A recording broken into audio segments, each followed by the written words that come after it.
İstanbul'da güzel bir sabah. Hava biraz bulutlu ama sıcak.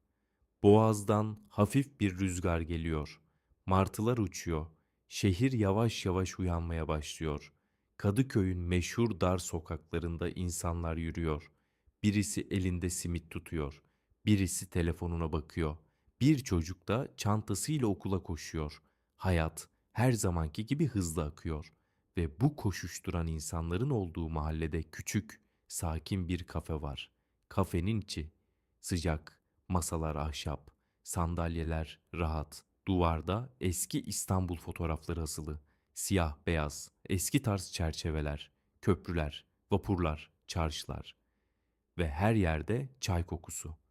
Türkiye'de sabah sımsıcak, üzerinden dumanlar çıkan bir çayla başlar. Bu kafede de öyle. Köşedeki masaya bakıyoruz. Orada bir genç kadın oturuyor. Adı Ayşe. Ayşe İstanbullu. 26 yaşında, İngilizce öğretmeni. Her sabah işe gitmeden önce bu kafede oturuyor. Bir çay içiyor. Yanında getirdiği romanını açıyor. Bir yandan okurken bir yandan çayını içiyor. Bu kafe onun için sadece bir kafe değil. Burası onun sabah rutini. Onun küçük aktivitesi. Ayşe bugün de geldi. Kapıyı açtı. Gülümsedi. Garson Mehmet'e el salladı. Mehmet de güldü.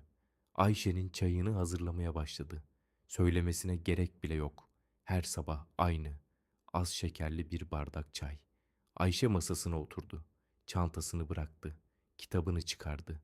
Ama kitabını açmadan önce etrafına baktı. Ve köşedeki masada oturan ilginç giyinimli bir adam gördü. Yabancı biri olmalıydı. Adam 30'una yakın. Esmer tenli. Kahverengi renkli saçları biraz dağınık. Açık mavi bir gömlek giymiş. Masanın üzerinde büyük bir harita açık. Adam haritaya bakıyor. Sonra telefona bakıyor. Sonra tekrar haritaya bakıyor. Yüzünde ciddi bir ifade var. Kaşları hafifçe çatılmış. Dudakları kıpırdıyor. Sessizce bir şeyler söylüyor. Kaybolmuş. Belli. Ayşe bir an baktı. Adamın yanında çay var. Ama içmemiş. Soğumuş olmalı. Adam telaş etmekten çayı unutmuş. Ayşe düşündü. Yabancı biri. İstanbul'da kaybolmuş. Yardıma ihtiyacı var. Kalktı. Adam haritasına o kadar dalmış ki Ayşe'nin geldiğini duymadı. Ayşe masanın yanında durdu. Nazikçe selam verdi. Merhaba. Adam başını kaldırdı, şaşırdı ama hemen gülümsedi. Ah, merhaba. Ayşe devam etti. İyi misiniz? Yardım edebilir miyim? Adam bir an durdu. Türkçe bilmiyordu ama bu soruları anladı. Çünkü Ayşe'nin sesi çok nazikti ve gözleri çok samimiydi. Evet, dedi adam. Teşekkür ederim. Ben kayboldum sanırım. Ayşe güldü. Sorun değil. Ben Ayşe. Oturabilirsiniz. Adam da güldü. Gergin omuzları biraz düştü. Teşekkür ederim. Ben Lucas. Hoş geldin Lucas. Oturun lütfen. Lucas sandalyeyi çekti. Oturdu. Haritasını biraz kenara koydu. Teşekkür ederim Ayşe Hanım. Birkaç dakika sonra garson Mehmet geldi. Ayşe'ye çayını getirdi. Lucas'a baktı. Lucas'ın çayı soğumuştu. Mehmet hiç sormadan yeni bir çay getirdi. Sıcak, kırmızı, ince bardakta. Lucas çayı tuttu. Bardak sıcacıktı. Önce biraz ellerini ısıttı, sonra içti. Gözleri açıldı. Bu nedir? Ayşe güldü. Bu çay, Türk çayı. Lucas tekrar içti. Düşündü. Çay çok güzel. Evet, dedi Ayşe.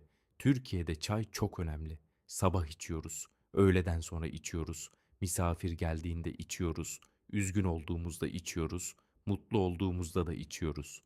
Lucas şaşırdı. Türkiye'de her zaman çay mı? Her zaman çay, dedi Ayşe. Bir sessizlik oldu. Güzel bir sessizlik. Pencereden sokak görünüyordu. İnsanlar geçiyordu. Bir bisikletli kornasını çaldı. Uzaktan ezan sesi geldi. Hayat devam ediyordu. Sonra Ayşe merak etti. Lucas, nerelisiniz? Lucas cevap verdi. Ben Brezilyalıyım. Sao Paulo'dan geliyorum. Ayşe'nin gözleri açıldı. Vay be, Brezilya, çok uzak. Evet, çok uzak. Lucas güldü. Uçakla 14 saat sürüyor. 14 saat. Ayşe başını salladı. Peki İstanbul'a ne için geldiniz? Lucas biraz düşündü. Sonra konuştu. Ben mimarım. Osmanlı mimarisini çok seviyorum. Kitaplarda gördüm, fotoğraflarda gördüm ama gerçekten görmek istedim. Ayşe dinledi, gülümsedi. İstanbul mimari yapısı güzel bir şehir, dedi Lucas. Ayşe'nin yüzü güldü. İstanbul'u seven birini görmek her zaman güzeldi. Teşekkür ederim. Evet, İstanbul'un mimari yapısı güzeldir. Peki kaç gündür buradasınız? Lucas saydı. 3 gün. Ama biraz kayboluyorum. Her gün. Ayşe güldü. Sorun değil. İstanbul büyük bir şehir. Karmaşık. Ben de bazen kayboluyorum. Ve burada doğmama rağmen Lucas şaşırdı. Gerçekten mi? Gerçekten, dedi Ayşe. Ama merak etmeyin. Ben size yardım edebilirim. Lucas içten bir sesle konuştu. Bu iyi olur. Çok teşekkür ederim. Çaylar yavaş yavaş içiliyordu. Kafede hafif geleneksel bir müzik vardı. Sesi çok kısıktı. Neredeyse fısıltı gibiydi. Güzeldi. Ayşe ve Lucas konuşmaya devam etti. Lucas, Türkçeyi kadar biliyordunuz. Lucas biraz utandı. Güldü. Çok az, sadece merhaba ve teşekkür ederim. Bu iyi, dedi Ayşe. Başlangıç için çok yeterli. Siz İngilizce biliyor musunuz? Diye sordu Lucas. Evet, biraz, dedi Ayşe. Üniversitede öğrendim ve her gün öğretiyorum. Lucas şaşırdı. Her gün öğretiyorsunuz, siz ne iş yapıyorsunuz? Ben öğretmenim, İngilizce öğretmeniyim. Bir ortaokulda çalışıyorum. Lucas bir an dondu. Sonra güldü. Gerçekten güldü. Bu inanılmaz. Siz öğretmensiniz. Ben öğrenciyim ve burada buluştuk. Ayşe de güldü. Evet, gerçekten ilginç. O zaman belki, dedi Lucas, siz bana Türkçe öğretirsiniz. Ben size Portekizce öğretirim. Anlaştık mı? Ayşe düşündü. 1 saniye, 2 saniye. Anlaştık. Mehmet arkadan onları izliyordu. Sessizce güldü. Yeni bir çay demlemek için mutfağa gitti. Zaman geçti. Fark etmediler bile. İyi bir sohbette zaman böyle geçer.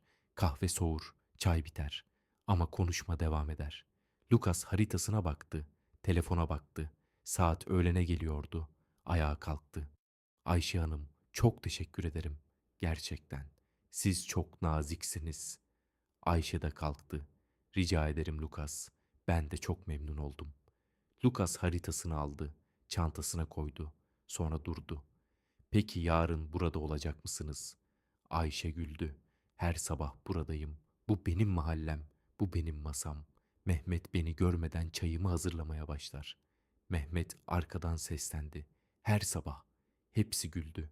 O zaman yarın görüşürüz, dedi Lucas. Görüşürüz. İstanbul'u iyi keşfedin. Kaybolmaktan korkmadan. Lucas kapıya yürüdü. Tam çıkarken döndü. El salladı. Güle güle Ayşe Hanım. Güle güle. Kapı kapandı. Kafe yeniden sakinleşti. Müzik devam ediyordu. Mehmet bardakları topluyordu. Sokaktan bir tramvay geçti. Uzakta martılar bağırıyordu. Ayşe masasına oturdu. Çayına baktı. İstanbul her zaman sürprizler sunar.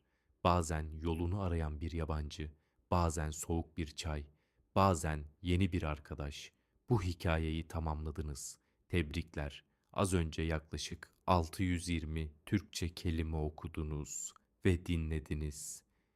Bir şehri, iki insanı ve onların karşılaşmasını anladınız. Bu küçük bir şey değil. Bu gerçek bir ilerleme. Bir sonraki bölümde görüşmek üzere.